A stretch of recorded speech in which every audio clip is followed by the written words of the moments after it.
If I get the gun, I have a silencer, we'll go in the restaurant, we'll leave him there. They asked me if I knew George. I said, yeah, he's my neighbor. I didn't lie to them. I just didn't tell them I killed him. My first bid went away for a murder in the state of Florida. There was a guy, George Cicale, who was a drug dealer in Florida. Friends of mine, they came down from New York on the run. They just robbed a big drug dealer in New York. So when they came down, they're like, Dom, we need money. Do you have any scores? So I knew of this drug dealer, so I set them up to go rob him. They robbed the guy, they got away with it. Nobody got hurt.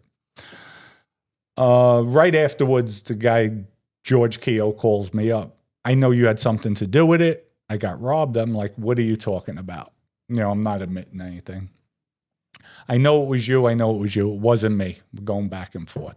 So maybe about 4 months later, I happened to move. I didn't even realize it.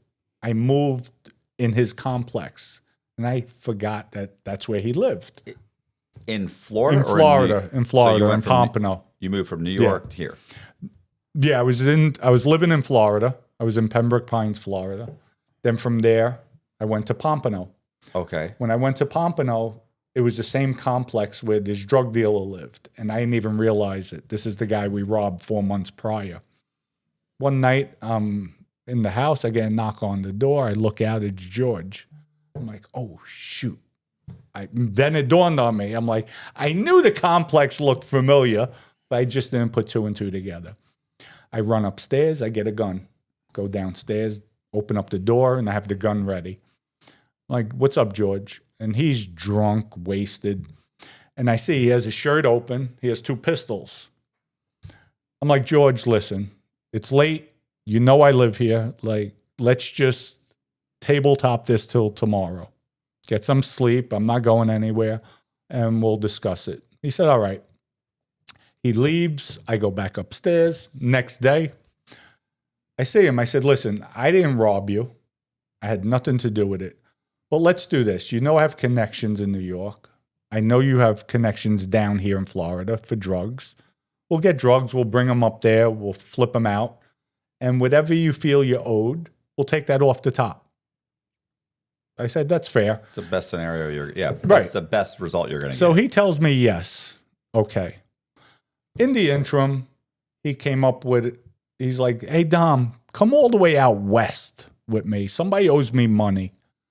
And we're going to go in the house. He has brand new TVs he just bought.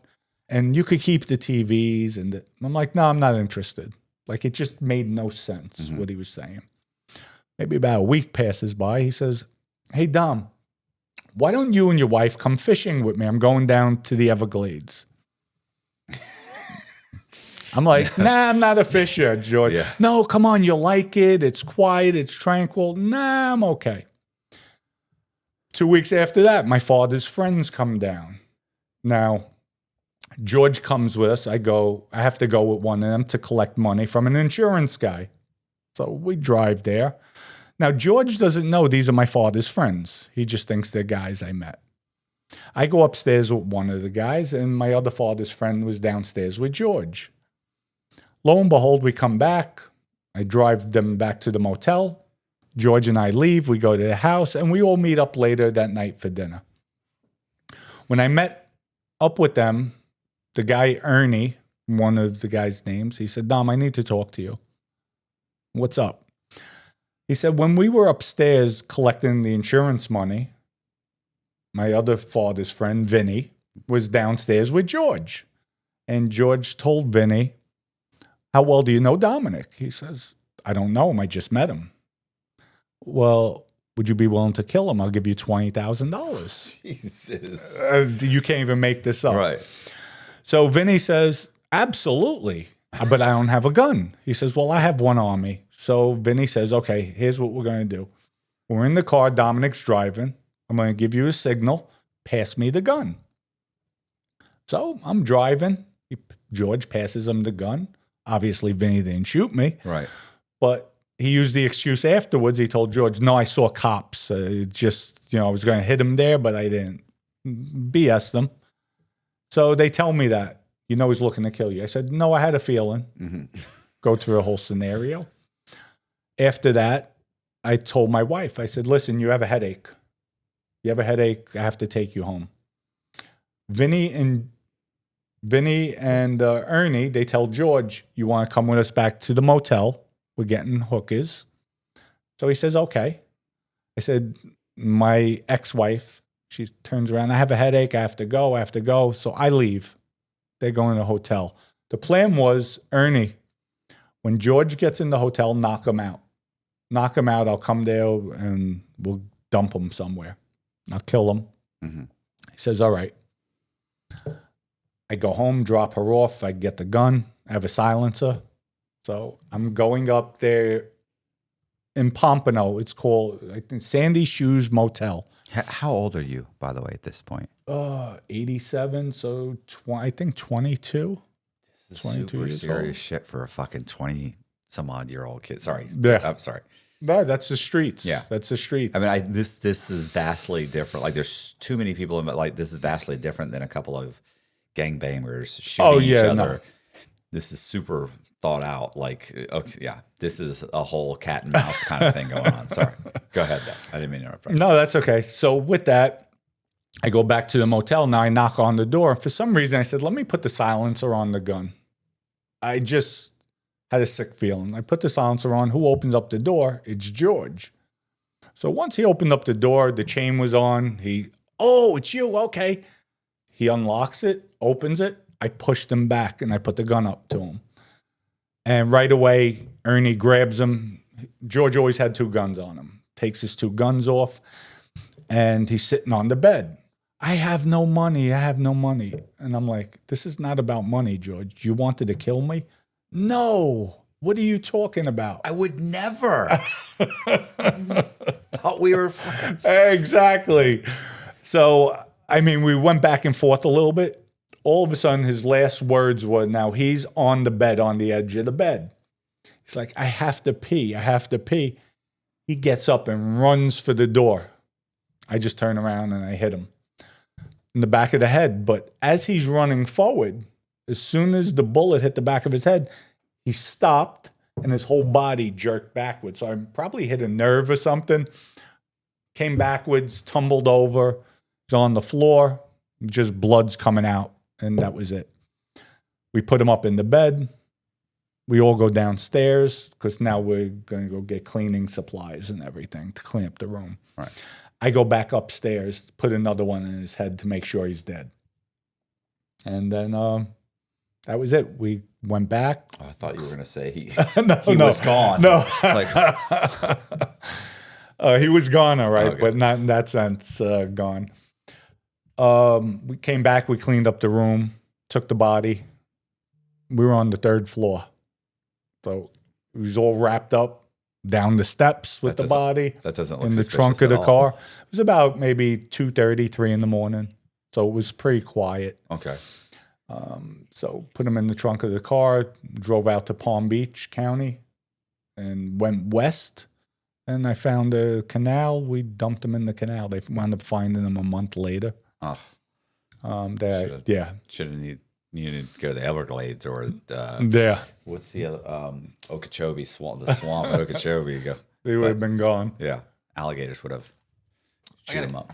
At this point, are you already like calloused and just like, hey, this is the life, this is what I have to do? Or are you like, holy shit, I had to... Well, I knew what I had to do at that point. Like, there was no turning back. Like, it's just... You or him? In my younger years, being on the street selling drugs in New York, like, it's either I've seen people get robbed, killed. So it's like, that was my first body. First person I killed. And this guy is actively like he's not even smooth about it. Like it's overly obvious he's going to have he's not giving up on it. No, he wasn't giving up. He was adamant, but I gave him an out. Right. Like, George, let's work together. Like, okay. And he didn't even have proof that I robbed him. Right. That's the best part of it all. Like, all right, where'd you get robbed? They took half a kilo and $20,000 in cash. All right, so let's call it $50,000. First monies that come in on the profits, we'll take it off the top. You keep it. Mm-hmm. And that's it. Till it accumulates to 50, and then we'll go 50-50 on everything else. And he was like, okay. So I gave him an out. He was just adamant he wanted me dead. And he was even willing to pay to have me killed. Like, are you kidding me? It's just funny that he grabs that guy when, in fact, well, he obviously didn't have anybody of his own that he could go to. No. And obviously he didn't have the heart to do it. Right. He wasn't built like that. So how do you get grabbed for that? The Broward County Sheriff's Office, they went asking around, and they found in the hotel there was blood stains when they cleaned up the room. Well, when cleaning came in, there was towels missing, sheets missing. So right away they reported it. And then just so happened when Ernie and Vinny, we all had tasks to do. So I had my stuff to throw out. They had their stuff to throw out. When they never tied their bags. When the garbage pickup came, whatever dumpster they put it in, the bags, when the dumpsters went into the hopper of the garbage truck, it opened up and there was all bloody towels. They called the cops. And there was a postcard, Sandy Shoes Motel, vodka bottle, cigarette butts. I don't smoke cigarettes. So lo and behold, they asked at the Sandy Shoes Hotel. Yeah, there was a guy, Dominick, here, because there was some phone messages. I didn't know we were going to kill this guy. Right. That wasn't in the in the future. It was like, okay, they're down here for a purpose, not to kill somebody in the hotel room. And so they actually came to me, the cops, and they brought me in for questioning. And I said, yeah, sure, I'll come in. This is a month afterwards. This is before they found the body.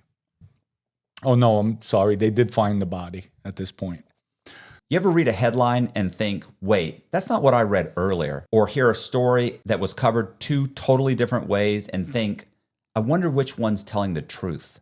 We all know the news can be biased. Algorithms push stories that they think you want to see, and some outlets spin stories to fit a certain agenda. It's exhausting trying to figure out what's real, what's exaggerated, and what's just straight up misinformation. That's why I use Ground News. It's a news platform that doesn't just show you the headlines, it shows you the whole story. It gathers articles from across the political spectrum, tells you the bias of each source, and even lets you compare how different outlets are framing the same event. For example, the recent federal health agency layoffs. Left-leaning news described the layoffs as a major crisis, calling them a bloodbath that could harm important public health work like tracking diseases. On the other hand, right-leaning news saw the layoffs as positive change. They called it a win-win for taxpayers, which could save $1.8 billion a year. Both sides agree the layoffs and changes were happening, but they strongly disagree on what it meant. Ground News lets you compare these side by side so you can actually see the bias and decide for yourself what to believe. You can also see things like how news sources are covering a particular story, political leaning of news outlets, and the blind spot feed where you can see stories that are disproportionately covered by one side of the political spectrum. In a world of clickbait and echo chambers,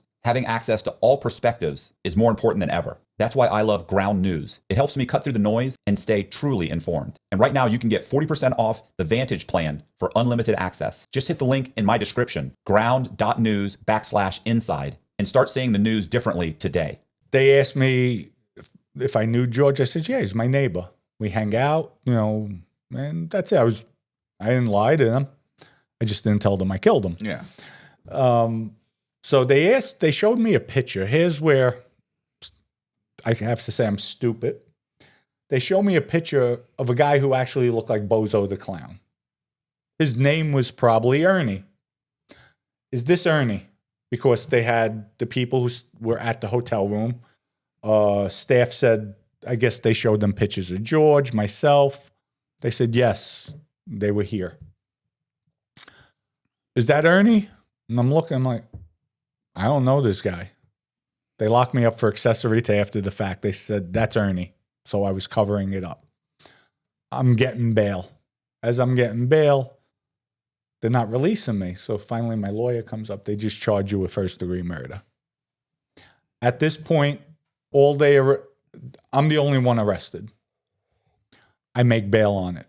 $75,000 in the state of Florida, they give me bail. About maybe 2 weeks after that, Ernie gets arrested. I get a phone call. We had connections in New York. Ernie's ratting on you. No, he's not. They said specific things only we knew. Like, for instance, well, we know you went back up in the room and you shot him again. How would they know that? Right. So I called my father. Your friend's ratting on me. No, he's not. No, he's not. Long and short, he ratted. The day of my sentence, and now they offer me a plea deal from first-degree murder to manslaughter. You mean the day of your trial? No, before my trial. Okay. They offered the plea deal. So we negotiated, dropped the gun charge. You never recovered a weapon. I'll take the 7 years. So they did that. As I'm being sentenced, I get a letter. My lawyer hands me a letter. It's from Ernie. Your lawyer, now at this time, I don't know this. He tells me, your lawyer didn't get you the plea deal. It was because of what I told them. Years later, come to find out, Ernie told them it was self-defense. Dominick came in the room. George pulled out a gun. As he's turning to sidestep, I shot him. And that was it. That was a lie, though. And so he did get me that plea deal, right, saying it was self-defense, especially in the state of Florida. I never had a criminal record prior to that. I had arrests, but I was never convicted of anything. So I took my plea. Now I come home from jail. Did 17 months on 7 years because all the good time they're giving you. Are you serious? Boy, that's Listen, a long time ago. They're kicking out anywhere from 120 to 190 days a month good time off your sentence every month at that time. So I come home. I'm out 4 months. DEA sets me up with a drug case. It was Mike White. My co-defendant sold it to an agent. My agent testified. I had one witness trial the agent. That was it. My co-defendant gives him the drugs. In turn, the agent gives him the money. He says, if I call you next week, can I get 2 or 3? It's only a half ounce that was transacted. Agent responded, said, I responded, we could work it out. That was it. They never seen me after that. As soon as I got out of the car, I told my co-defendant, he's a cop. Don't deal with him. He's a cop. My co-defendant for 2 months after that kept on dealing with them, got his brother, got another guy involved. They never heard from me after that. That was it. It was done. Worst case scenario, I'm guilty of that half ounce. That was it. I go to trial. One witness agent took the stand. 2-hour trial with open and closing arguments. They find me guilty of the conspiracy, not guilty of the possession. I get 10 years. And before the DEA, before they even arrested me, when they came in, just work with us. We won't even arrest you. We won't charge you. We want the Genovese crime family. I'm like, I'm not a rat. But you're also not, you're not really like a made guy at this point. No, I'm a street. Right? Yeah. At that time, I didn't even think I was an associate because it was so, the way I was with Ernie, it was like more a father figure. So I didn't even realize I was an associate. I just thought he was always protecting me, loved me, cared for me. I was, and that's the way I looked at it. But I was always loyal to the streets. And what they did, it was just, I'm getting 10 years for that. Come to find out, as I'm fighting the case, because now I go for the appeal and all that. So wait, so can I ask you a question? Sure. What year was this? I was released at the end of 90 from the murder. Right. The beginning of 91. Yeah, I was gonna say you're I was out 4 months. It was 86 when they changed the law and they got rid of parole, and so in the state of Florida. I'm saying in the feds. So you have to do 85%. Yeah, no, I got screwed with the feds. Yeah. I was dead. You're doing 8.5 years, maybe some halfway house, maybe 6 months halfway. You're doing at least 9 years. You lose some game time? Yes. You weren't a good inmate? So you were I was having my fun, put it that way, with female correction officers. I was I was young, all my 20s. So so you said you were about to tell me about appeals and as I'm fighting the case, come to find out now I'm getting all the information, digging into the case. My co-defendant who was on that case cooperated. They didn't use him at trial against me. So now I'm pulling up all the paperwork. I'm looking. He told the government, as soon as I got out of the car, I told him he's a cop. Don't deal with him. That Dominick wasn't the supplier. It was Dominick's drugs. What happened was I picked up white and it was garbage. I knew. So I gave it to him. I said, if you could get rid of it, get rid of it. Just so happens he's selling it to an agent. When the agent said, oh, this is great stuff, I love it. Listen, the guy's a cop. It's not good stuff. It's garbage. It was only 63% pure. So it was garbage. And so as I'm fighting the case, I'm looking, they never gave me that information. Right. So that's right. So that's exculpatory evidence. Yeah. There's grounds for an appeal. Went back on the 2255 and the judge, they just denied it, right. Rubber stamped it. I was so mad. I'm like, wow, that's dirty. They never even gave me that Brady information for my trial. Right. Because if I have the trial, now I call him as a witness. Here's a cooperator. What's he going to say? He can't. I didn't know the extent of a cooperation at that time. So now I wound up doing 10 years for a crime I didn't commit. So what's going on with the officers? Like how many? What do these women look like? Like let's listen. You're incarcerated, so they all become very attractive. She's what do they call? She's a prison 9. Yeah, she's a prison 9 and a real world 4. No, there was some. Listen, as you know, there are some hot women. Oh yeah, I actually have only seen. I've seen in almost 13 years. I saw 2. I probably only saw 10 or 12 female officers the whole time. So, but I only saw 2 that I was like I'd date her on the street. Like she looked that good. They don't last long. Like they tend to get moved around pretty quickly because the guys are messing with and they'll fall for it. Like the girls will. I had in the medium. There was a guy that was young, probably 25 years old, good-looking kid. The girl was probably 25 years old. I'll never forget Officer Brown. She was super hot. And that guy's name was Benji. Benji was hilarious. And yeah, they started flirting and flirting. Next thing you know, it's lockdown. It's 11 o'clock. And you could walk up to the window, and she's at the window of Benji's cell talking to him, and within a week she's opening the door and they're up there talking, or he's getting drunk and going into the office.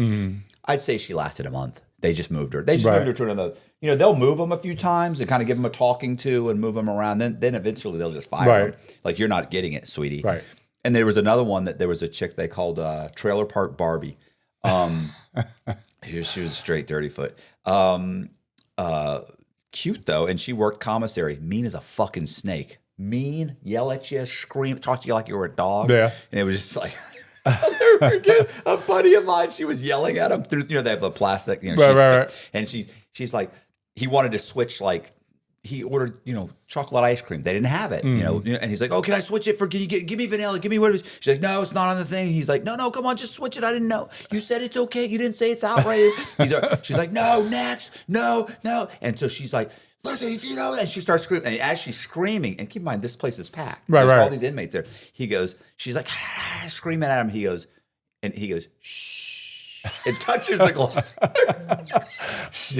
I thought she was gonna listen.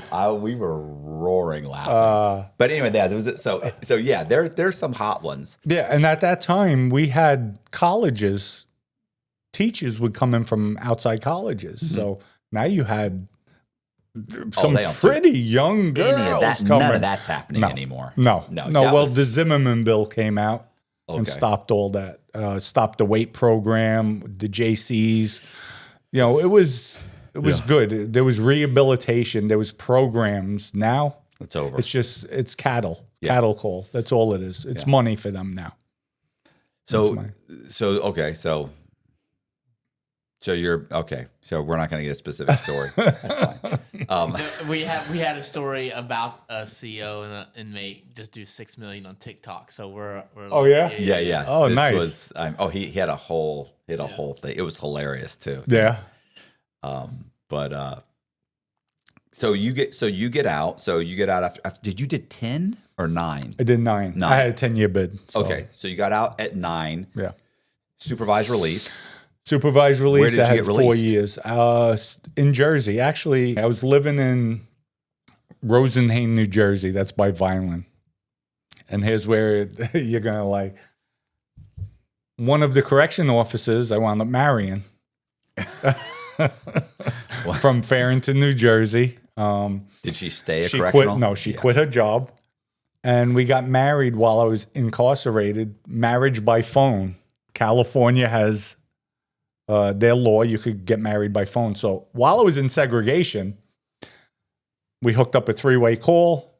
They married us by phone. And actually, when I was in Schuylkill, Pennsylvania, they approved her on my visiting list. She came in to see me one time. And then after that, they took her off the list. They took me from Schuylkill. I went to Cumberland, Maryland. And that was it. But she stayed by me for 4 years, my last 4 years of my bid. Always home, always like supportive, really good. I come home. I get a halfway house in Philly, Kentuck in Center City, Philly. There 6 months. And I lasted maybe about a year with her. No, she was just extremely jealous, possessive, and I just couldn't take it anymore. And that was it. It was done. I was back to New York. And was there a reason for her to be jealous and possessive? No, I was home every night. I was working in the Union, Tile, Marble, and Terrazzo. I was home. I was basically situated. I'm in Rosenhain, New Jersey. Like, there's nothing out there. Okay. So once in a while, I'd go into New York. I had to see Bruno, Anthony Indelicato, who was part of the Bonanno Crime Family. Yeah, those names don't sound like they're mommed up at all. No, not at all. Well, his father was Sonny Red in the movie Donnie Brasco, the three capos that got killed. Yeah. That was his father. And at the end, where Joe Pistone's supposed to kill Bruno on the boat, that's Bruno. Okay. So I was close to him. Vinny Gorgeous was his partner. He was out of the Bronx, and I was close with Vinny as well. And it's just, it wasn't a good recipe with her and I. She was just too jealous. I mean, if I would say something to her sister, hey, sweetie, she'd be like, don't ever say that to my sister. That's disrespectful. Like, what do you mean disrespectful? Like, right. Like she didn't like, it was just, it wasn't good. I know how they can, I know how. Wasn't good. It wasn't good. Yeah, so, they get nuts sometimes. Yeah. So that didn't work out. So, but now what are you doing? You're on supervised release. You're laying marble and I'm working Terrazzo. in Local 7 for the first year, and then after that, I went to New York. I opened up a tile company. Vinny got me into the Hunts Point Meat Market. They were refurbishing it, rebuilding it. So I had that tile job, and then from there, I just construction. I started, rising financially within that 4-year period. I completed my supervised release, and that was it. That was good to go. Became a member of organized crime in that time. I during the 4 years? Yeah, during the 4 years. So when I came, put it this way, from the halfway house around December of 1999, I was released. I was done with the halfway house. So from there, Vinny had an altercation in February of 2000 where a guy wanted to kidnap his son. Just passed the comment, I want to kidnap his son. So Vinny calls for me. I sneak into New York. Of course, my probation officer doesn't know this. Long and short of it all, we wind up killing the guy in February 15th. Actually, he was supposed to get killed on Valentine's Day, February 14th. I told my wife I have to go to New York, but I'll make up Valentine's Day to you the next day. We're looking for the guy. We can't find him on Valentine's Day. So we go back. Vinny said, I'll get a line on him. When I do, I'll page you. Just come. Okay. So now I'm getting ready to go out to take her out the next day. I get the page. So I know what it is. I have to go to New York. I'm like, I'm sorry, I have to go to New York again. So I know she's fuming. I go out there and we wind up finding the guy that night and we killed him, left him in the street. So can I ask you a question? Sure. He didn't kidnap his son. No. He said got it in word that. Yeah, what happened was my father was a drug addict. This guy was a drug addict. They all would stay together. They're doing drugs one night. They're all partying. They're outside. Vinny's son passes by in a car. So the guy passes a comment. Imagine if we kidnapped him, how much money we could get. He had no intentions of kidnapping him. Right. But Vinny felt if somebody makes that statement, I'm going to make a statement. I'm going to kill him. Because the next person that even thinks about it will think twice. Right. Like, yeah. You don't know who's going to take it too far. Exactly. And the neighborhoods, everybody speaks. Everybody knows what's going on. So we set out to kill him. We set up a hit team. And Vinny and I jumped out of the car. We started blasting him. And that was it. Left him in the street. And everybody went their separate ways. But I was only out 2 months. And I'm killing somebody for the family. Right. That's how loyal I was. So, I mean, does that get investigated, or is this just some random guy got shot and it just falls? It was investigated, but there was, from what I knew, there was no witnesses. It happened. It was dark out at night by the service road of the highway in Throg's Neck. So it was a quiet area. The guy went out to walk his dog, and we left him there in the street. So you're still running your kind of construction company, but what else are you doing to make money? Well, at that time, I'm working in Local 7. I'm living in Jersey at that time. Local 7's what? It's a tile, marble, and terrazzo union. Union, okay. Union as Jersey. Sorry about that. Yeah, it's Florida. Yeah, no, it's a union. So I was in the union when I was out in Jersey. And by this time, I was living out there. I was staying out there. So periodically, I would come into New York to see them. But it was just, when you called for, that's what the life is about. It's about loyalty. So what else are you doing for money other than just work? I mean, that was it. That was it. I wasn't doing anything else. When I actually finally, maybe about 6 months, 7 months later, that's when I broke up with my wife. I left Jersey, and I had probation transfer me to New York. When I got into New York, now I'm staying with Vinny every day, bouncing around with him, driving him. I opened up a tile company, Union. Got the union job at the Hunts Point Meat Market, so that was my first job. I'm making money. Then from there, my grandmother, I borrowed 200 and something thousand from her. Took a mortgage out on her house. And with that, I bought property, started building, and that's it. Took off. Started making money in the street, selling what does that mean? Pills. I always love these, No, with X, Vinny had, we had Canada, Vito Rizzuto, who was the boss in Canada. They were actually part of the Bonanno Crime Family. So they would bring down trees, they would bring down X, and Vinny couldn't sell the X. So I had connections. I was younger. So, wound up selling them to the Albanians. They were taking them and they were pushing them out. So that started to be an earn for me. And then everything else was mainly legit. We got into some sports book, taking bets. We had people doing the bets. We would just back it financially. So I was making money there and just elevated. Then I got proposed to become a made member in organized crime. Got straightened out, went to an induction ceremony. What does straightened out mean? Straightened out means becoming a made member. Okay. When, they say get your finger pricked the saint burnt in your hand and the guns on the table and all that theatrics. And it's just a crock of bull at the end of the day. I mean, is that all that's true, though? That's true. Everybody's around the table. We join hands in secrecy. For the Bonanno Crime Family, they go through a whole spiel. But at the end of the day, there's no loyalty. It's a joke. It's a joke. So So you know Michael Franzese? Yes. Have you been on his show?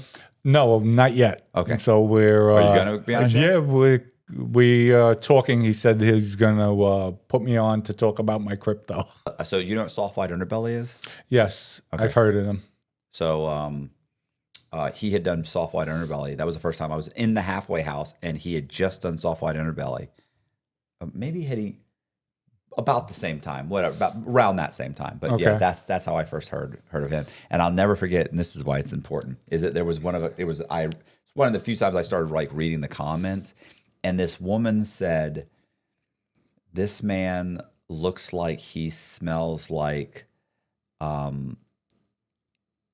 vintage leather, cognac, and it was the way she put it, like it was just great. Yeah. Right? She had this whole little thing, like like he was like an aged wine or something. Right. She had this whole thing, and I just started laughing. I was like, that is a great, like that would be at his age for a woman to have said the way he looked in that her description. It was great. It was great. Oh, Michael's a great guy. Yeah. I spoke to him. We met in person. He's very, very humble and really good guy. He's one of the good ones in the life. Right. What family was he in? He was with the Colombo Crime Family. He was a captain. Made a ton of money with the gas tax. It's gas tax. Is that this? Yeah, they were skimming pennies off. Those pennies added up to hundreds of millions. Yeah. So, all right. So you were at this point. You were made. What does that mean? I mean, I know what it means because I've seen some mob movies. So I know everything. I'm an expert. I watched 2 videos now. So what does that mean? Does that mean like you have people like underneath you? Because I've seen the FBI charts. Yes. They'll put the. Well, first you're an associate, and then from an associate, you become straightened out if you're proposed to the life. And once you are made you're supposed to be above everybody else, where somebody puts their hands on you. If they know you're a made guy, they could get killed. Like you're supposed to be untouchable, basically. It's just, and then you have associates, you have guys. That means you could speak for yourself to another made guy, where if you come in as a civilian, because you're an associate, you can't speak to a made guy.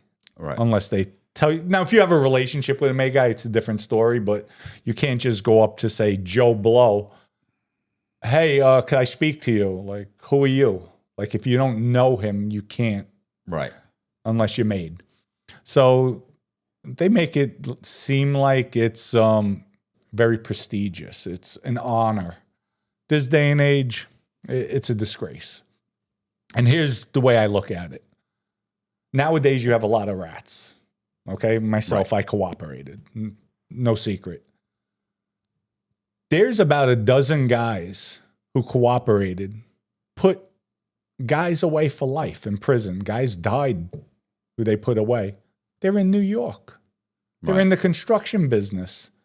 They're making money with guys who didn't rat, wise guys, and they're allowing it because the rats are giving them money. Right. So where is the honor? I would rather do what I did than do what's going on now. Like, if I didn't cooperate and you cooperated and I let you back in the city because you're giving me money, like, it's just, the life is over with that. I look at it. You have some serious guys still out there, without question, like the Genovese crime family.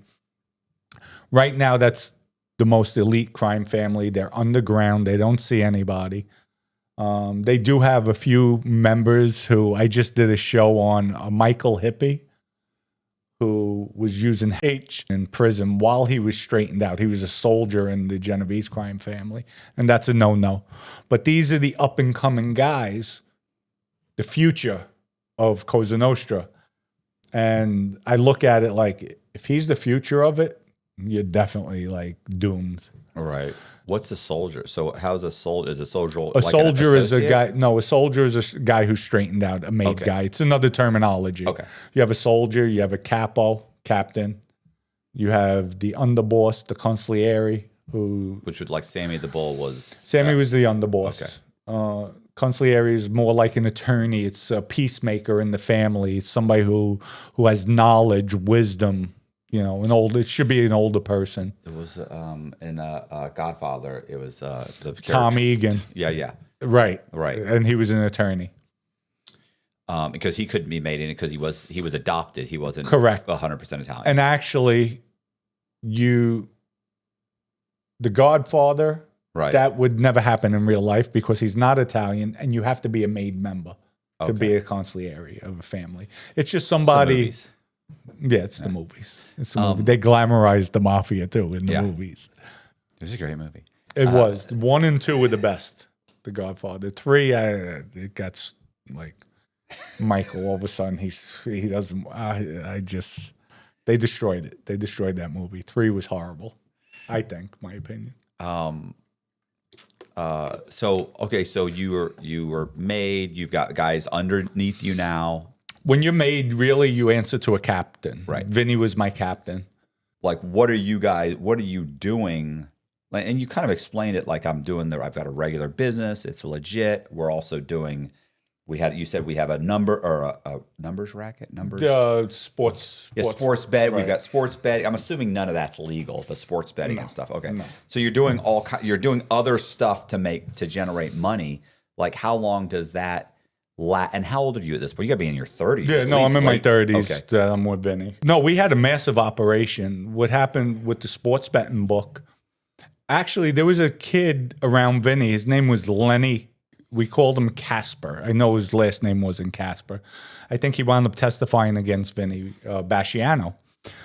But this kid, you look at him, college, preppy kid. When he was in college, he started a sports book. Throughout the years, it grew and grew and grew. He had maybe about 125 clients. Then he had one client that would bet anywhere from $5 to $7 million a weekend on football. Whoa. Now, he's not winning 7, he's not winning 5 million, but I think the most he ever won was maybe 700,000 one weekend. The most he lost was maybe $2.5 million. Always paid. This is a kid. This kid wasn't in college anymore. No, the kid wasn't in college. Okay. But huge. The kid came to us. He was around Vinny, and we became partners with him. So we teamed up with 2 more guys in the Bonanno Crime Family. Jerry Asaro, whose father was Vinny Asaro. They had him with the Lufthansa heist. Jerry Asaro was a captain, and his acting captain was a guy, Jack Bonaventura, who had a towing company, auto body repair shop. So we partner up with them, and they had the offices in Costa Rica. So we would take that action every weekend, and Vinny was a degenerate gambler. He's betting on the football games. I'm like, oh, geez, like, why? And I don't bet. Once in a while I might bet, but most part I don't bet. And I would be like, oh, my God. No, Dom, we're going to do good. We were supposed to be collecting $500,000. Where some weeks we're like losing $100,000 because of all his bets he's betting.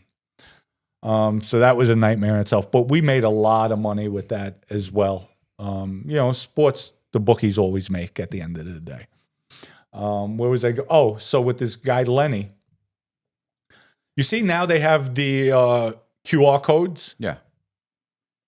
He brought that to me back in the early 90s with the phone, with a group of guys. Look at this. And they developed where they could scan the regular grocery barcodes, but the product would pop up on the phone. Okay. And I looked at it. Nah, I didn't believe in that. Like, I didn't have the vision for that. I'm like, these son of a guns, they got away with it. And who knows? I don't know where they ever took it, if they took it anywhere. But we had also, it was called sexychat.com. Okay. They were girls. We had the office on York Street. It was in a building, whole floor, and they had cubicles. Each girl would be in a cubicle, like an apartment, a bedroom, and they would get their things off, and they would have their clients come on and watch. That was another thing we had an interest in. But Cam girls. Yeah. Cam, right? That's Yeah. what they call cam girls. But once I cooperated, all that went out, you know. Right. But you look now, sexychat.com, it's loaded, like, wow. And these were things we were involved in. But I primarily made my money. I had a real estate office. We would do mortgages, titles, insurance. So I made money there. I had a bar lounge, made money there. I had an auto repair shop which about 40 cars my shop could hold, where we'd fix the cars, tow them, construction companies. So I was doing well. Are all these, like, to me, I think of auto bodies, and I think there's like a huge opportunity for graft, for a huge opportunity to get stolen cars, use the parts. Like, there's a huge opportunity to take stolen cars and parts of stolen cars and use them and refurbish. Yeah, the chop shop. Yeah, but yeah. I didn't do that. I stayed away from that. We would get aftermarket parts, which, say for a Mercedes, a hood might cost you $4,000 or $5,000. Aftermarket's $1,800. Right. So, we would do things like that instead of putting, the legitimate the Mercedes one. Yeah, we get the aftermarket and nobody could tell the difference, really. But very lucrative business. We had chaser trucks. So what that is in the Bronx, if there's an accident, my tow truck drivers would have scanners. So they hear right away, as soon as an accident, they have to report to the police and the paramedics to come. So we would have the scanners. So they would hear there's an accident 5 miles away. They would race to the accident, and who's ever there first gets the pickup, the hookup. Right. So that's I had 4. We called them chaser trucks. I had 4 of them on the road, and then you get independent guys. So for my guys, they would get maybe 20% of the accident. So whatever the bill is. With independent guys, you give them sometimes 35 to 40%, whatever they bring into you. So now, if they had an accident that was $20,000 in damage, it adds up real quick. Right. The profitability is through the roof with accidents. So how much money are you bringing in? Like, what kind of? In 4 years and I was home 5 years that time. The first year I was in Jersey. I was trapped in that marriage. But the 4 years I was in New York, I amassed net wealth anywhere from $8 to $10 million I made.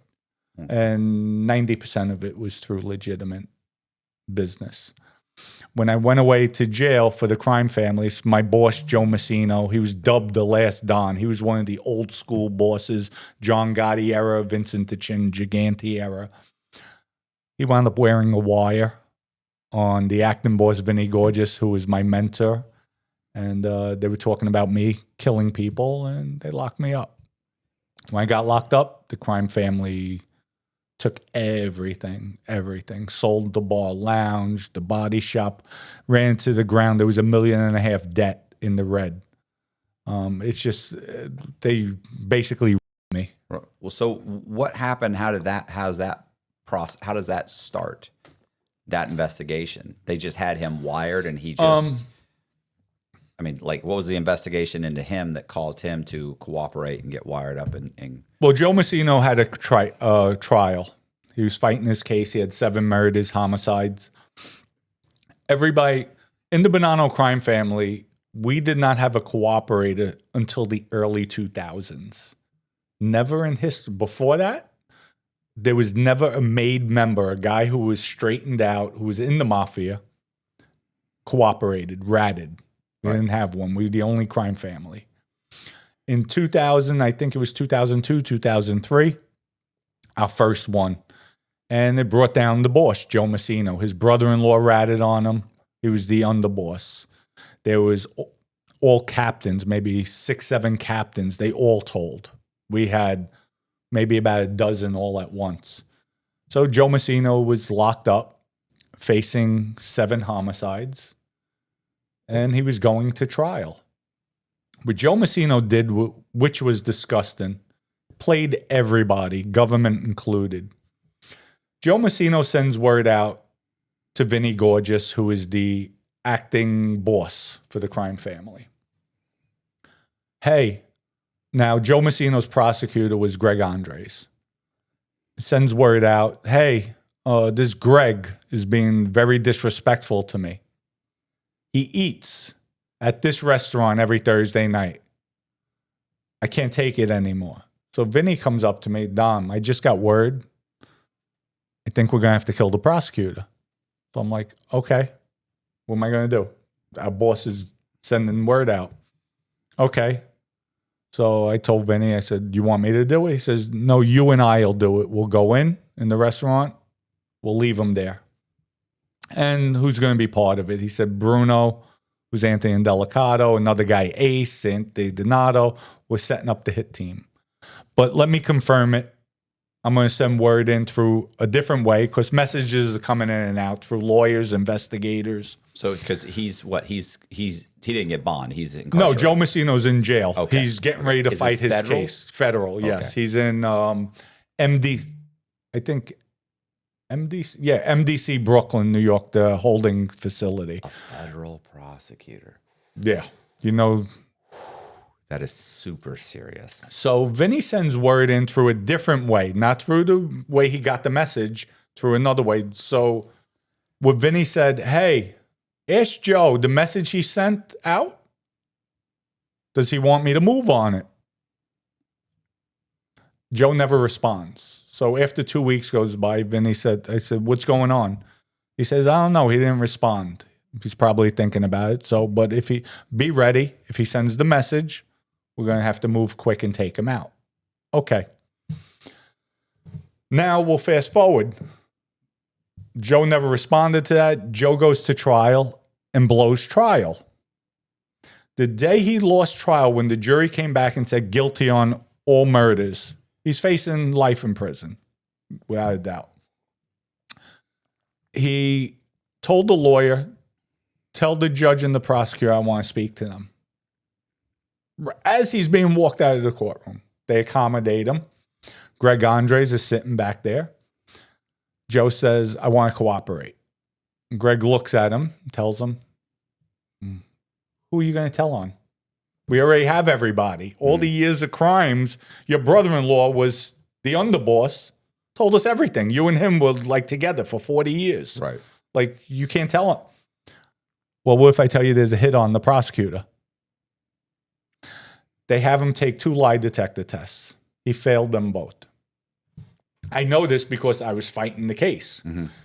So what Joe did, now the prosecutors, they can't take a chance. When you look at it, like, okay, maybe he was nervous, or I'm not going to risk my life. Right.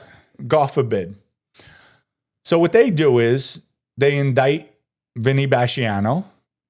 They get him locked up. Now, I don't know if Joe's cooperating. They accepted Joe as cooperating. So now they arrest Vinny on a murder. I'm still on the street. When Vinny gets arrested, they have Vinny and Joe on the same indictment, but Joe's not known as CI number 1. It's Vinny and Joe Messino. They have co-defendant meetings together, but he's cooperating. Vinny doesn't know this. Mm-hmm. Now for some reason, they put Joe Messino, or Joe Messino's in segregation. They put Vinny in segregation. So now they're both in the shoe. They have a separation order on them. They wired, now prior to that, they had a court hearing. When they were in the bullpen, here's the way I know it went down, because I know all the players. They're in the bullpen, and Joe said to Vinny, hey, are you out of your mind with that prosecutor? You were going to take out the prosecutor? And Vinny, I know, responded, Bo, of course, wasn't that what you sent me, the word? No. Then this is Joe, them talking. Joe's not wired up or anything. Right. This is prior. So Joe said, are you out of your mind? Like, to take out a federal prosecutor? That's what I thought, Bo. Okay, let's it go. Now they're in Now, that was during their transport going to court hearing. Now, maybe a week goes by. They're both in segregation. Joe tells them what happened. They wire Joe Messina up. He's wearing a wire now. Mm-hmm. They both go out to the rec deck. It's on the rooftop deck. They're in... Okay, even though you have a separate T order, they could bring you out there, but you're in separate cages. Right. So the cages are separated, but you have access like this. We're together. So Joe turns around. Now he knows he has Vinny. Vinny, I was thinking, that thing you told me with the prosecutor, were you really like, I can't believe you were going to do that. Bo, let's not talk about it. Okay, yeah, you're right. He just baited Vinny. Right. Now what happened was a guy, Randy Pizzolo, got killed. He was around us, the Bonanno Crime Family. So Joe says, Vinny, who took this kid out? Now, Vinny's locked up, but Vinny left orders with me, kill him. So while he's locked up, I'm loyal. I kill him. So Vinny says Dominick did it. Then he goes into, hey, that thing with Quiet Dom, the boss of the Genovese crime family, they accused, all the newspapers said I killed him. Did we have anything to do with it? Vinny says, no, we had nothing to do with it. So with that, now Joe's got his information. He's on tape. Now the government, they're worried with the prosecutor because now Joe baited him perfectly, made it seem like it was Vinny's idea and everything. Right. Now they're looking for me because now they know I took out this guy, Randy. Oh, shoot. Now he's going to kill the prosecutor. They came in like gangbusters finally when they caught up with me. It might have been a few weeks because I was all over the place. I wasn't staying home. They arrest me. They lock me up under the SAMS Act. You know what the SAMS Act is? No. Terrorists. Okay. No communication, no phone, no visits, nothing. All I could do is write letters, and it goes through the federal prosecutors. Finally, after 4 months, they lift the SAMS order off of me because they were worried about the prosecutor. Now I'm fighting the case throughout that year. Vinny turns around and tells me, in the interim, I'm a captain in the crime family. Michael Mancuso, who now is the official boss of the crime family at that time, he's the acting boss.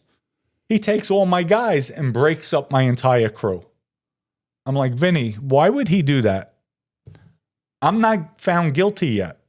That's my support level out there. That's why I have an acting captain. And that's my income. Bo, I don't know. He's just playing games with me. At the end of the day, he tells me, now the government had nothing on me. They had no wiretaps, no tapes. Other than a conversation. A jailhouse conversation. About you. And Vinny, when this kid Randy got killed, that I'm charged with that murder, Vinny's locked up in jail. I'm at a basketball game. I'm on TV that night. And then what I did, the way I orchestrated that hit, I told Randy, do me a favor, tell your wife it's going to be a late night, so I'll meet you in the city after the basketball game, and we'll hang out. We're going out. So he's like, all right, just make sure your wife knows that. So my thing was with the government, okay, you say, because I know what they're going to say, I had an airtight alibi, I'm at the game, and I had him hit. Then why would I tell him to not call Randy's wife to the stand? Who was he supposed to meet? Dominick. Here the government's saying I had an alibi. Why would I throw myself back in the mix? I had no clue what happened to him. And that would have been that's the way I orchestrated it. Right. In that street life, you have to be like 10, 20 steps ahead. So my lawyer, Jeffrey Littman, one of the top defense lawyers up there, criminal lawyers, turned around and said, Vinny, They have nothing on Dominick. He's not taking the witness stand on your behalf. Oh, yes, he is. No, he's not. He's going to beat the case. Vinny had me fire Jeffrey Littman. So I fired him. And he has me, you're going to take the witness stand because you'll come off as credible and we could beat the case. Here's two things. If we win, nobody will ever sit down with me again because they'll consider me a rat because we're not supposed to admit Cosa Nostra. Mm-hmm. And here I'm talking about I'm a captain. Michael's the acting boss. It's not illegal. It's not a crime to be a captain or a boss. Right. There's as long as there's no illegal activities. Now I could show all my legal businesses. I pay my taxes, this, that, and the other thing. Nobody will sit with me. They'll consider me a rat. Now if we blow case, the trial, everybody in the prison system is going to look at me. He's a rat. Mm-hmm. He's a rat. He broke our oath. There's no upside for you. There's no upside. So finally I said, you know what? Other than helping out Vinny. I'm done. Right. I'm done with all the money they robbed from me, leaving me broke. I'm done. I'm out of life. We broke the straw to the camel's back. The Christmas before I got locked up from my guys, I collected, I think it was $370,000 for Christmas. The Christmas I'm locked up, Michael sends me $3,500. I'm like, you know what? I see the handwriting on the wall. I'm out. Told the lawyer, do me a favor, call the prosecutor. Tell him I'm coming in. Well, when I came in, first thing, Greg Andre said, I don't care what they say, told the other prosecutors, I'm asking him. You were going to kill me? Yes. Yes. Why did Vinny want me dead? Wasn't Vinny, it was Joe Messino. He looked. What would you say? I said, Joe Messino sent an innuendo. Wasn't Vinny. Vinny didn't want you dead. It was Joe. Joe initiated that. This man turned beet red. And he knew Joe played everybody. What could he do at this point? Right. Joe Messino failed the 2 lie detector tests. Now I come in. Joe Messino probably had no clue that Vinny told me about this. And especially now I'm cooperating. No, Joe Messino lied about that. No, he orchestrated it. So, I mean, Greg was just livid. But Joe Messino played it right. And, the last Don became the biggest rat in history, Mafia history. Did he get anything for Yeah, he got, after he was sentenced to life, he wound up he did 11 years. They let him out, 11 or 12 years. The judge freed him, released him, and he wound up dying last year. It was in all the papers. He was living in some old age home in New York somewhere. But wherever they put him, he had, 10 years out, 12 years on the street, and he wound up dying. What did you end up getting? The judge sentenced me to 10 years. In 10 years with your cooperation? With my cooperation. I was facing 2 life sentences I was facing. At first, I had the death penalty. They took that off the table. And then 2 life sentences. Judge gave me 10 years. Everybody thought I was going to walk out. I had... out of 10 years, you do 8.5. I had about 6.5 in already. So everybody thought I was going to walk out. But the only reason why they said the marshals, everybody, is the fact I didn't take the witness protection program. Mm-hmm. If I was taking the program, more than likely I would have got time served. But the judge felt, no. They wanted me, prosecutors, marshals.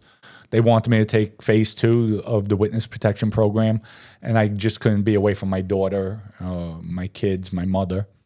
When you say phase 2, what's phase 1? Well, phase 1, when you're in the federal system, they have about 5 to 7 different institutions that are WITSAC. WITSAC means Witness Protection Program. Yeah.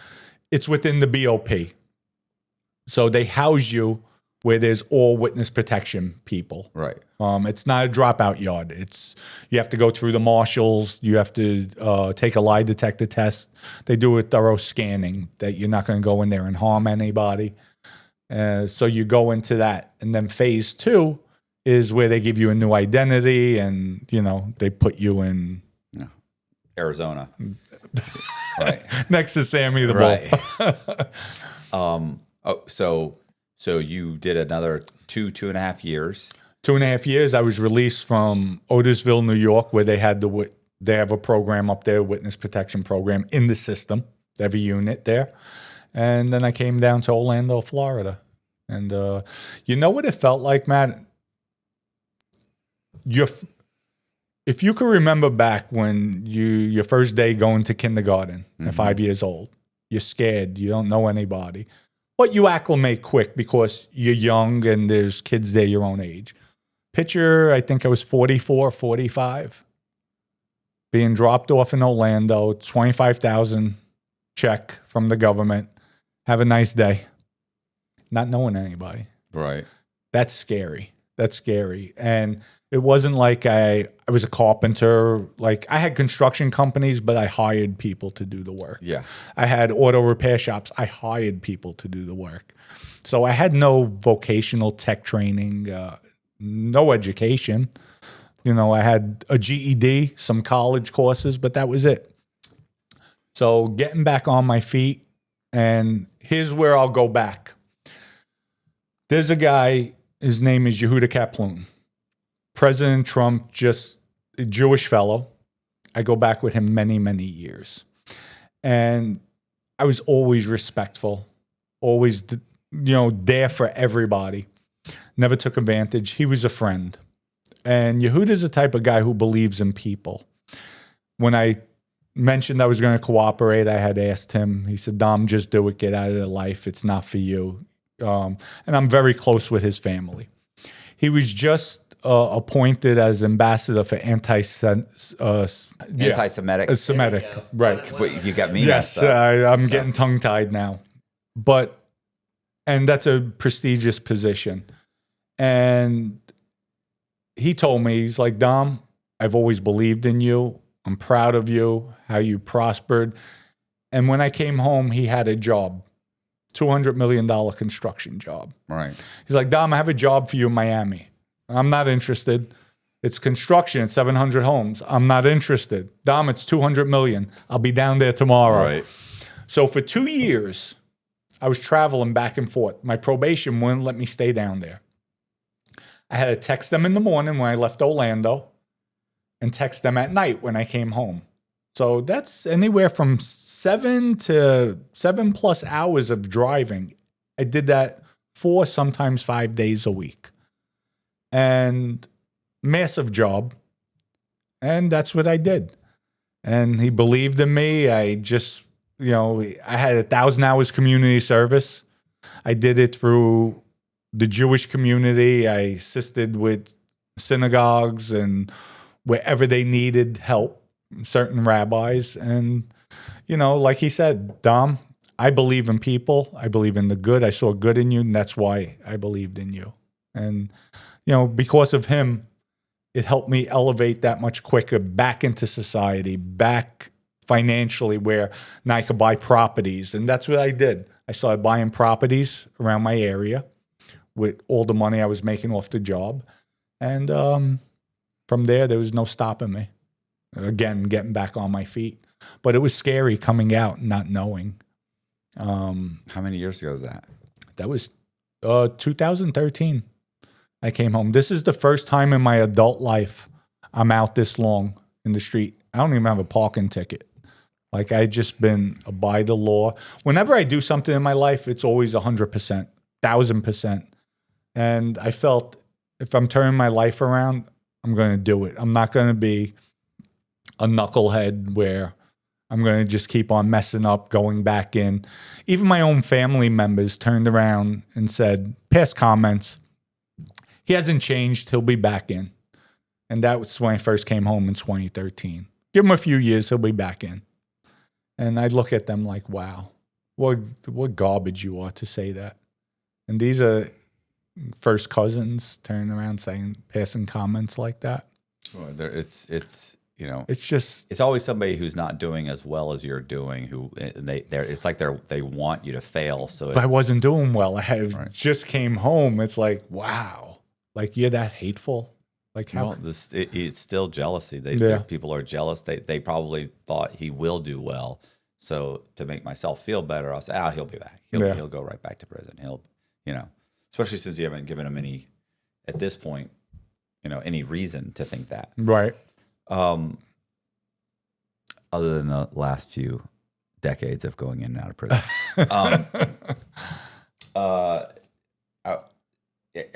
There was a movie with Forrest Whitaker and the guy he was in Saving Private Ryan. He was in Heat. He died recently. And he was in the witness. It's a movie about being in the witness protection program. Okay. And he's in the witness protection program, and Forrest Whitaker is a marshal, and he's basically trying to explain to him, like, you've got no money, like we sold your house, right? And you were in the hole, like it's funny too because his wife is there. And his wife is like, no. What are you talking about? Our house is worth $600,000. And he's like, yeah, but there was a mortgage. She's like, there's no mortgage. And then he has to turn to him, and he's like, there was a mortgage. I had to take it out a few years ago. I took it. I didn't tell you about it. She's like, you took a mortgage out on our house? And so he's like, yeah. And he was like upside down. I don't know, $30,000, $50,000, right, whatever it was. And the marshals were like, you don't owe that. We took care of that for you, but you don't have any money. Like they think they've got $500,000 or something. Right. He's like, well, so you're going to have to get a regular job. He's like, how am I going to get a job? I don't have any type of history. And Forrest Whitaker's trying to explain to him, well, you start slow. You go and you get a job at a labor place, and you tell them that if they won't hire you, tell them you'll work for free for the first week or two, and that will help you get. And he's just like, this guy's looking at him, just like, are you out of your fucking mind? Like, I was here, right? And you're telling me you wanted me to go below here and start over, and he just couldn't fathom it. But it's interesting because the whole thing is just about them being in the witness protection program, trying to explain this guy how to reacclimate to a normal life, and he's just not having it. You at least had somebody. Right. I got lucky with that. And the reason why we'll revert back what I told you, I didn't shake down legitimate people. Right. I always treated them well. Yehuda was legitimate. Like, we always had a good relationship, good rapport. If somebody got nasty with him, because you're in New York, you have people, they want to take advantage. I would stick up for them. I didn't ask for money. I didn't ask for, I'm your friend. I did it out of the goodness of my heart, like, not because I want something from you. And that's where we began our friendship with mutual respect. Not because, and he knew I'm over here sticking up for him. Somebody's bullying him. Like, he knew, like, all right, pay up. Like, I just wouldn't do that. That wasn't my style. So what are you doing now? You've got rental properties and stuff. What is that? What else are you doing? Yeah, I have a vodka company. My latest venture is official Crypto Nostra. Okay. And I said Crypto Nostra, like Cosa Nostra, our thing. I thought, on my podcast, I have a lot of people. I do a lot of live, so there's a lot of interaction with my audience. And they're constantly asking me, Dom, how could I make money? I'm involved with stocks too. I self-taught myself while I was in prison. And I'll talk about stocks. I'll talk about the construction business, medical, DMEs, all different types of, involved in a lot of different things. So people always ask me, Dom, how could I make money? Can you help me out? Can you give me something, some idea? I thought about it. Why not come out with a meme coin? Now, there's a bad stigma on these coins. So, because a lot of times they go on pump.com and they pump and dump them. Right. So I figured out, how could I build something and add value to it, make it a utility? I figured nobody in the Mafia genre has this or came out with it. NFTs is digital art, so that's totally different. So I figured, let me come out with this coin. And the way we constructed it is we minted 2 billion tokens. Now, out of the 2 billion tokens, we're creating a gaming app. It's called Rise to Power. And with that gaming app, we're taking 30% of the tokens and locking it into the gaming app. So they can't be touched. The only way those coins come out, while people are playing the game, they can mine coins. So that adds value to the coin. Second, we're creating NFTs, digital art, Mafia NFTs. We're going to come out with anywhere from 2,500 to 5,000 NFTs. So that adds value to the coin as well. What did the NFTs look like? Oh, you'll see. Don't worry, I'm gonna have a picture of you with me. I was gonna say you got to do a Franzese. I'm gonna do Al Capone with myself with Franchise. We could get real creative with that. So that brings value to the coin. The next factor is we created an online shopping center. I'm coming out with Wise Guy workouts, Wise Girl workouts, clothing, loungewear. We have coffee products. We have Cosa Nostra travel. We have aerosol cans that are basically fire extinguishers, and they're in Walmart's. The coffee's in Walmart. So say if a bag of coffee is retailing at $12 and my cost is $5. Mm-hmm.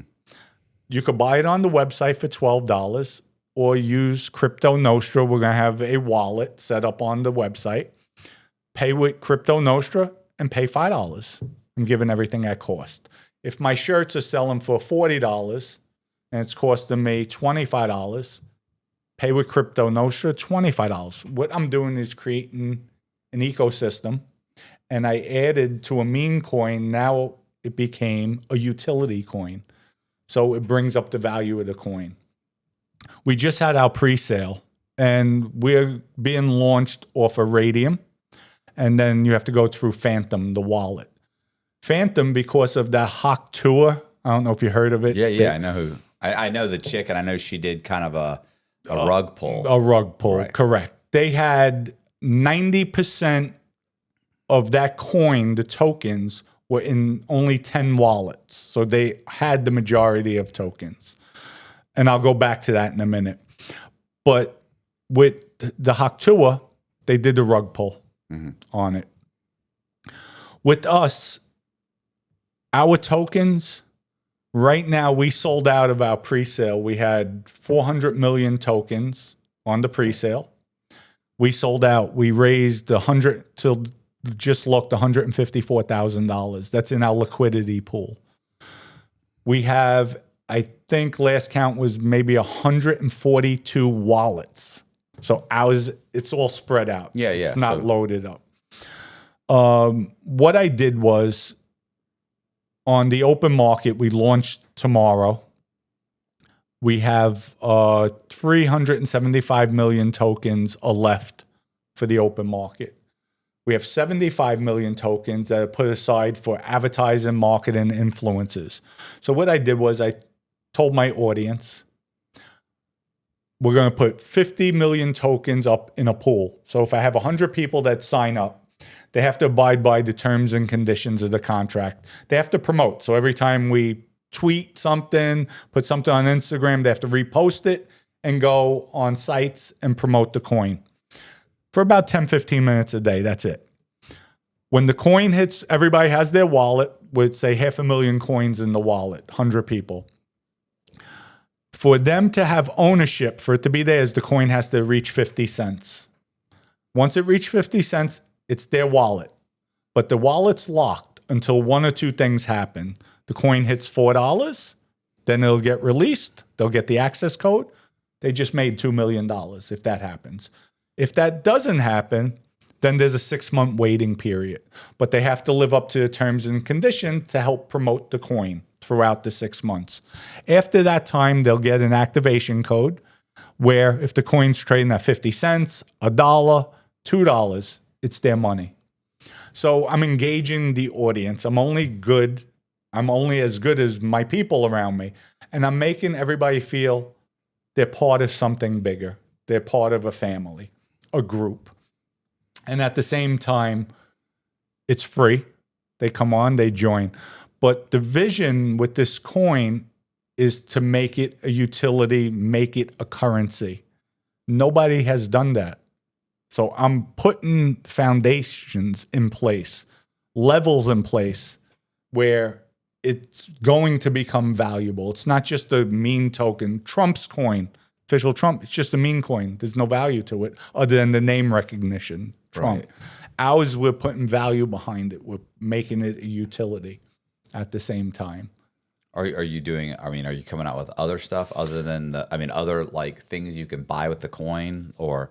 I would like to, yes, as we move on, if I have friends with restaurants where they could go get meals, where I do want to come out with, if we see its movement, when the coin goes up, now we become more valuable.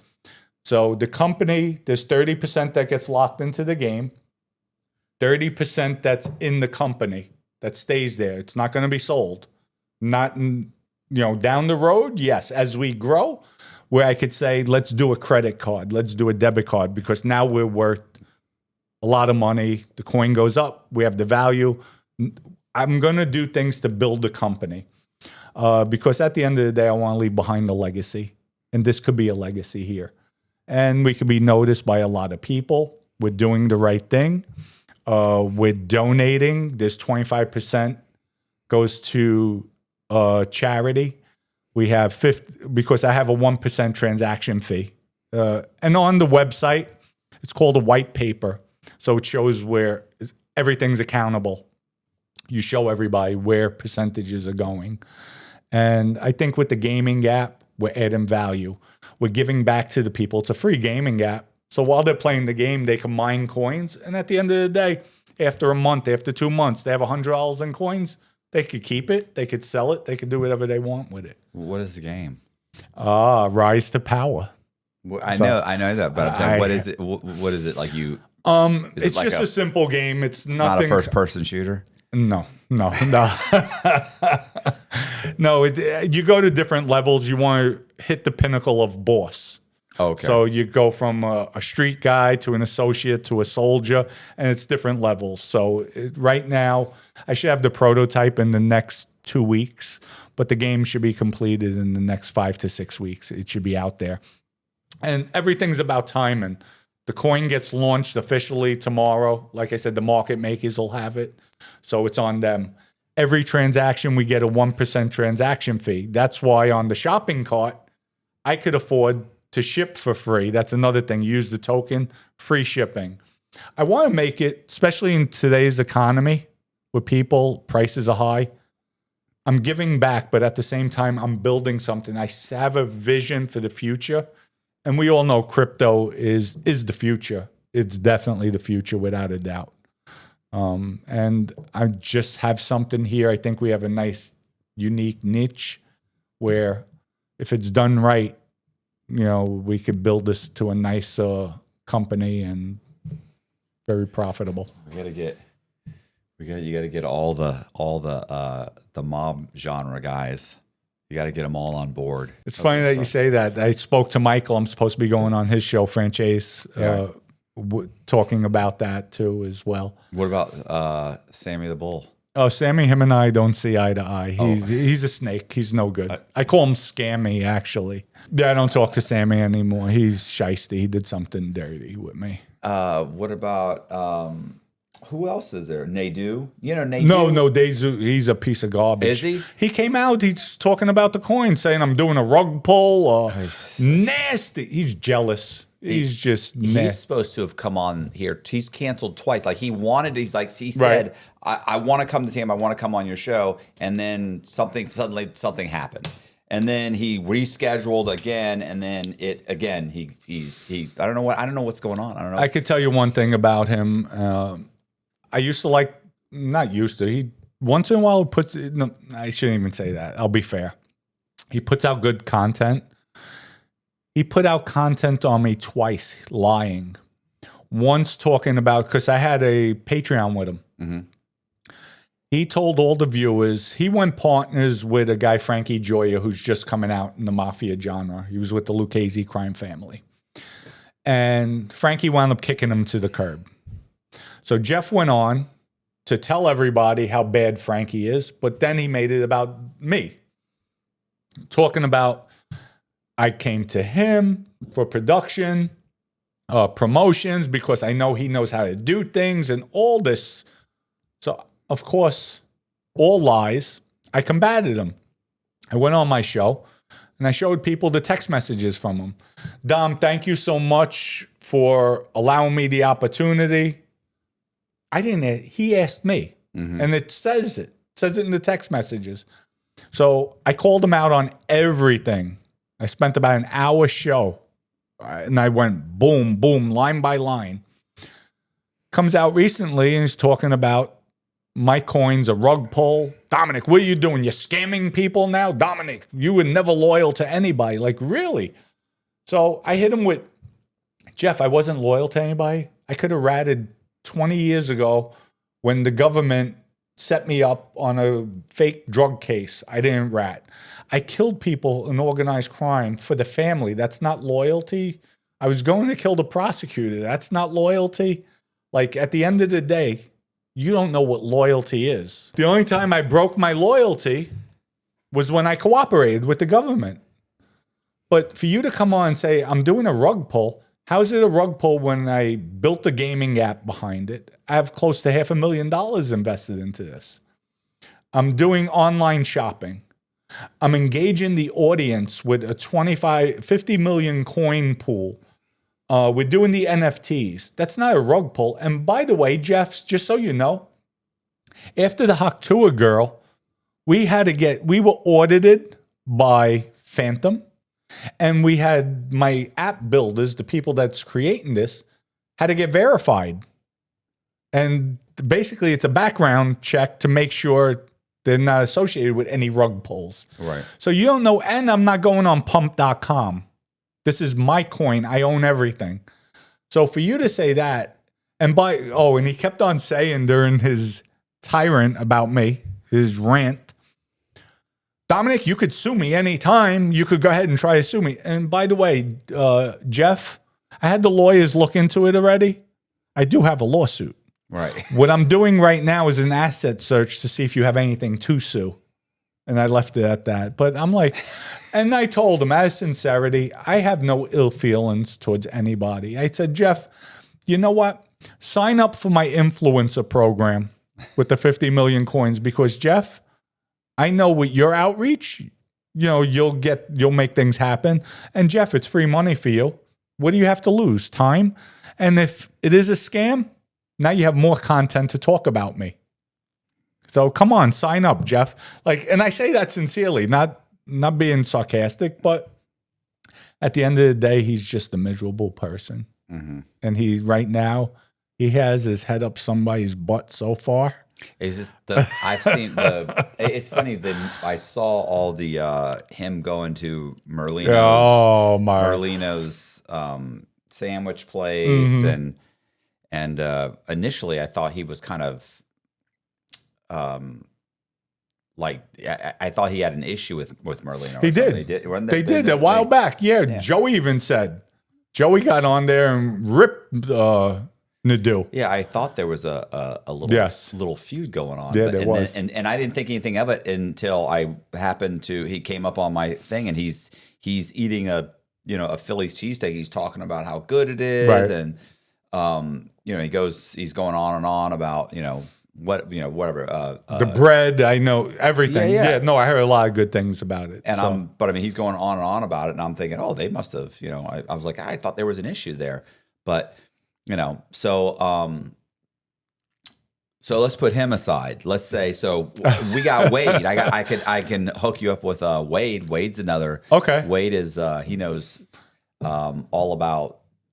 We talked about him beforehand. He knows. Right. He's big into the genre. No, I definitely love it. I appreciate it. Definitely. I was gonna say what? Who else? I wonder who else there is. There's other people. The problem is a lot of these guys, they start out and then they just they die off quick. You know, I think they're not used to putting in the work. You know, and it's like they'll do it for 3 months and then it just doesn't work out and they quit. How long's Wade been doing his? Oh, like 4 years, 5 years. Yeah. And it's probably just the last 4 months that it's taken off. It's starting to take. Like he came here 4 months ago, and we did a video about him trying to reach 10,000 subs. Right. And so we put the video out, and within a week, he was at 10,000 subs. Oh, wow. So he was already in 9,000 and change, right? Okay. 9,600 or something. So he kind of pushed over the edge. He got 10,000. That was 3 or 4 months ago. In the last, so let's say it's 4 months ago. In 4 months, he's now at 15,000. So it took you 4 years to get to 10, and then in the last 4 months, it's already 50% increase. Right. So, and that's the problem is that's what happens. Yeah. You grind and you feel like you're getting nowhere, and then suddenly once it kind of starts, it usually, it feels like it's doing this, and then it suddenly shoots up. Right. And you're like, what's going on? But if you really look at it, and it is like that, but it's like Colby and I will look back, like every time I complain, like, bro, like the numbers are down and this and this and this, Colby will go, here's what April was at last year. And I'm like, fuck.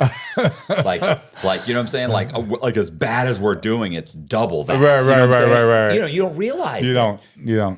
So, but yeah, Wade would love Yeah, it. no, I'm interested. Listen, I'm going on a tour because with the book, with the crypto that's coming out, I work. I go. I'm not lazy.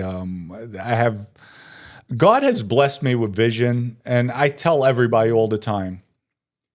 A lot of times people, Dom, you're crazy. You're out of your mind. If people don't laugh at your dreams aren't big enough. Mm-hmm. I'm up every day, 4 o'clock in the morning, out of bed. By 4. I wake up at 3.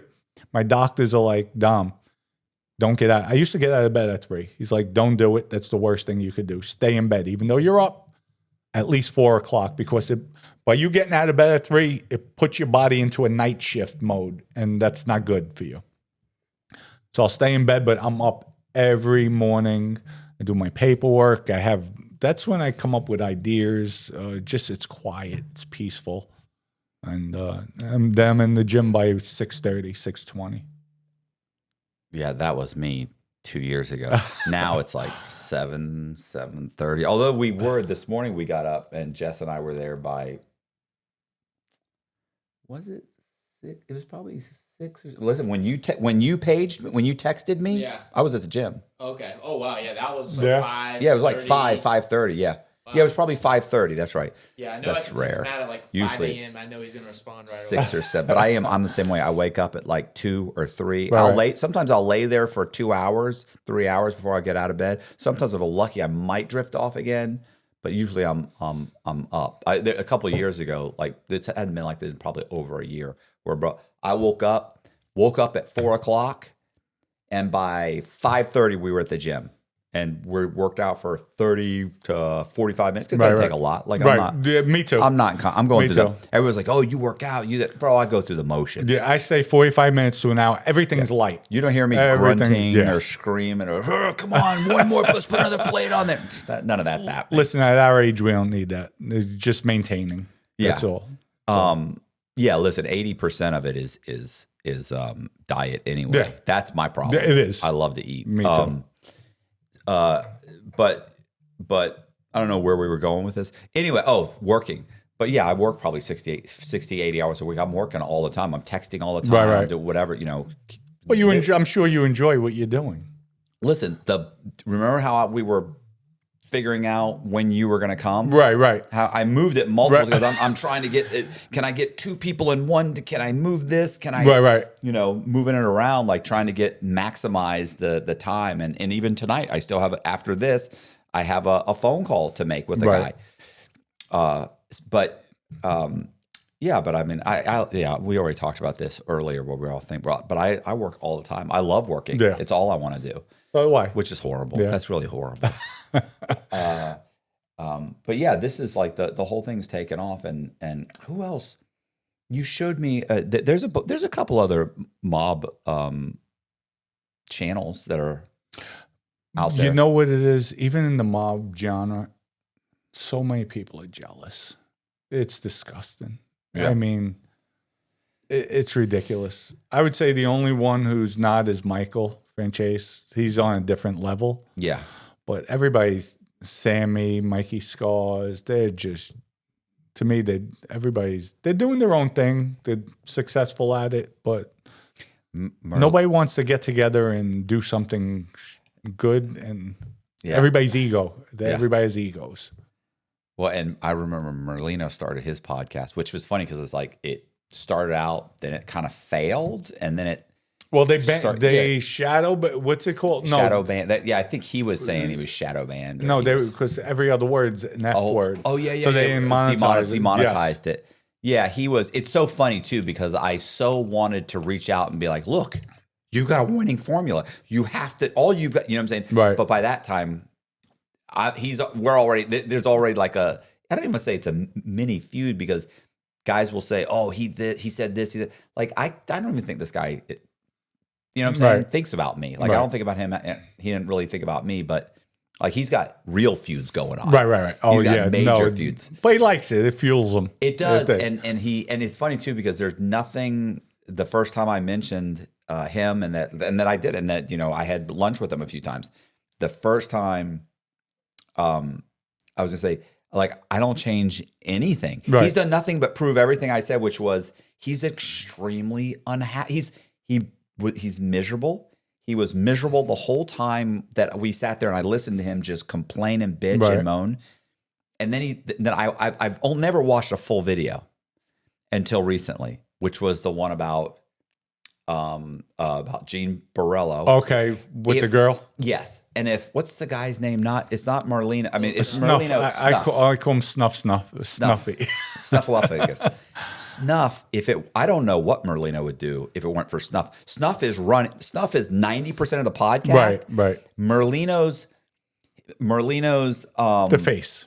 Yeah, but you know his contribution to the video I watched with the chick was.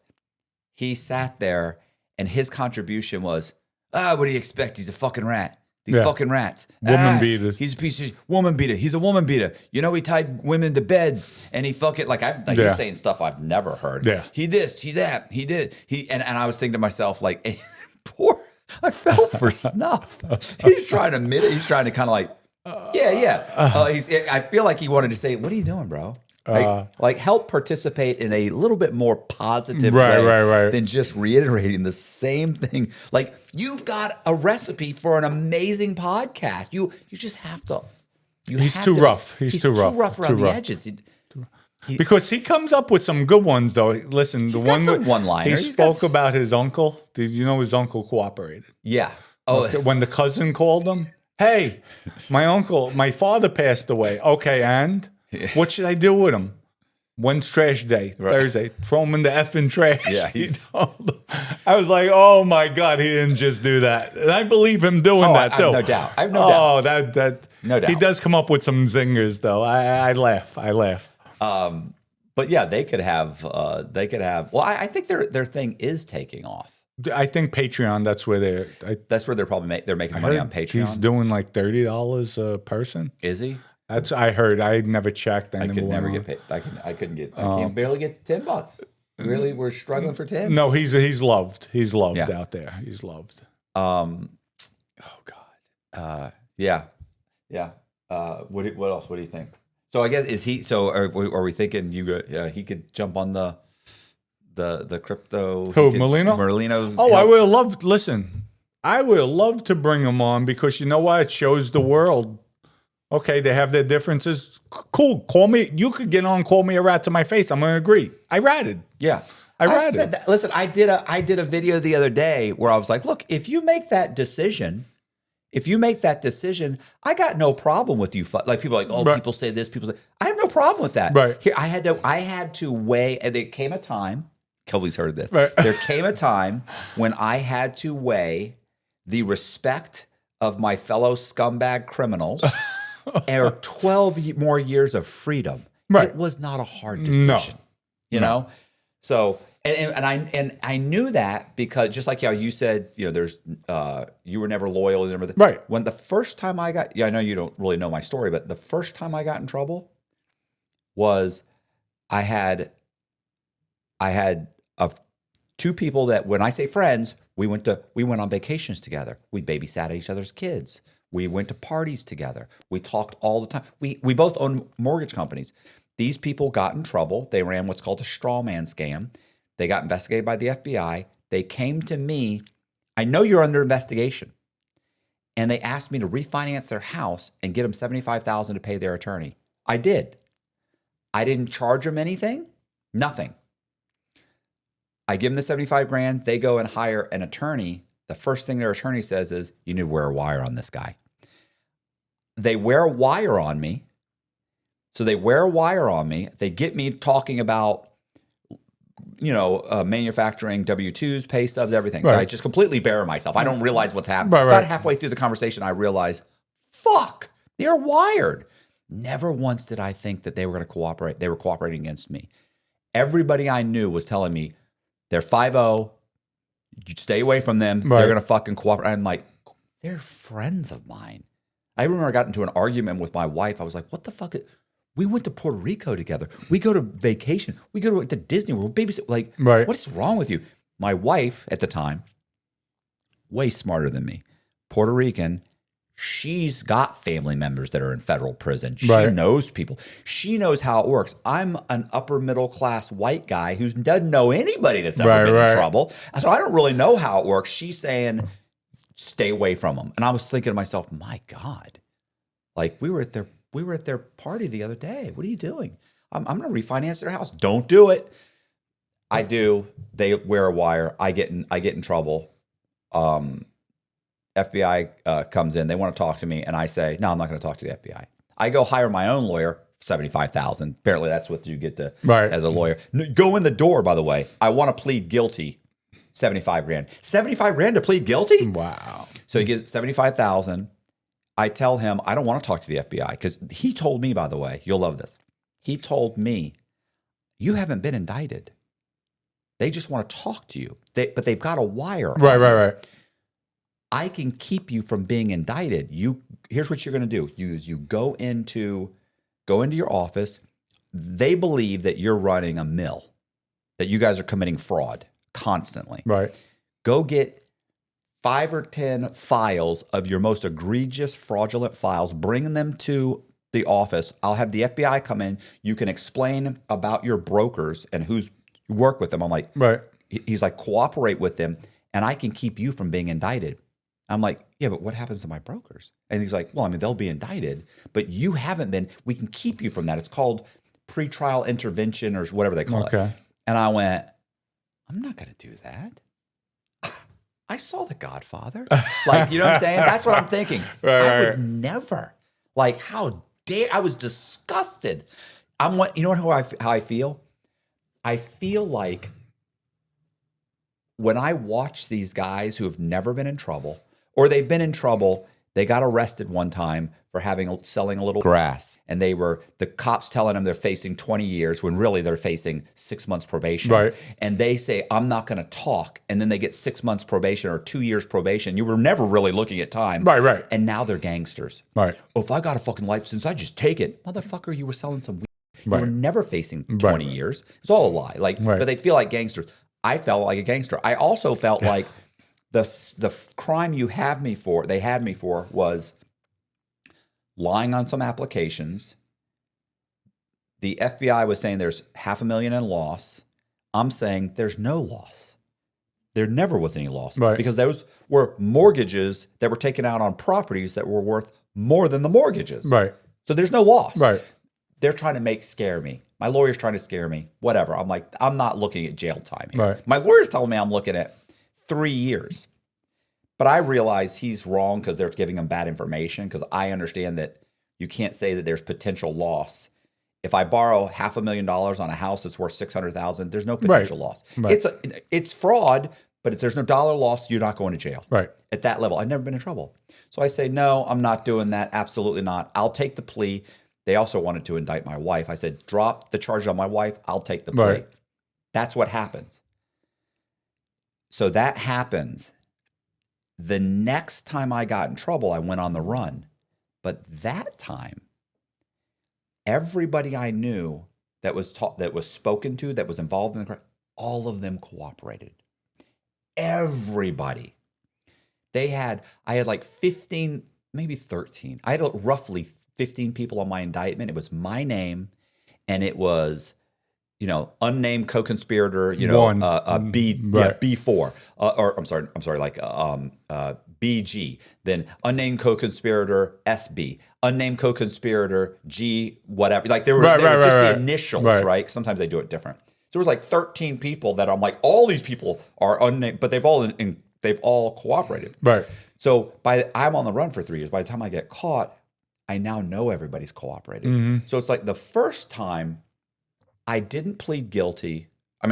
First time I didn't cooperate to get completely off scot-free. Right. The second time, I know better. Now I know everybody's cooperating. So then, of course, I cooperate. Right. So when you were explaining that whole thing of, no, I could have, there's many times I could have cooperated and I didn't. It's not till I realize, everybody's rolling over on me. Right. And you expect me to take it. But I don't ever go into that, because at that point when I said, I'm going to cooperate, and I actually mentioned this the other day, I think we have a TikTok on it where I explain, if someone calls me a snitch or a rat or whatever, I don't defend that. Right. Absolutely, Neither do I. I had to make that decision. Right. I made it, but that's not a decision that I made the first time around. The first time, I told nobody. Listen, and I always tell, if I knew the first time what I know now, I would have did it I the would have first time. cooperated the first time. Absolutely. Right. Yeah, it's got 2 million views on TikTok. Yeah. 2 million views. Nice. Yeah, 2.4. The top comments are a real definition of I gotta put me first, and then the second is anything over 7 days I'm snitching. That's like these. I love, like, these are my fans. Right. Like, yes. I loved the first podcast I did was with Danny Jones. There were so many. I thought for sure I'm getting roasted. These guys are gonna tear me apart. And there were so many guys that were in there that were saying, like, but this dude's just this is probably the most honest person on YouTube. Right. He's absolutely keeping it real. He's telling exactly what happened. This is the way it is. He's not, It's the best way to be. Yeah. Best way to be. I got no problem with that. I think if you're honest, people are very forgiving. And they'll see through it. I get that all the time. Dom, you come off so sincere. You're quick to apologize if you're wrong. To me, it takes a real man to apologize, to admit when they're wrong. But when I'm right, I'm sticking to my guns. Right. Hey, you guys, I appreciate you watching. Do me a favor, hit the subscribe button, hit the bell so you get notified of videos just like this. Also, please share the video. Also, in the description box, we're going to leave Dominick's links to the all of his social media, to his YouTube channel, also to the website. Is it a website for crypto? Yeah, officialcryptonostra.com. Okay. We're going to leave a link to the official website for the official Crypto Nostra. I'm saying it's hard to say, but the link will be in there. Click on it, go there, check it out, buy some coin. Is it coin? Do you call it coin? Coin, token, whatever you want to call it. Buy some coin or token or whatever you want to describe it as. Go in there. It's in the description box. All the links will be there. Thank you so much for watching the podcast. Please consider joining our Patreon. It's $10 a month, and it really does help us make these videos. Thank you very much. See ya.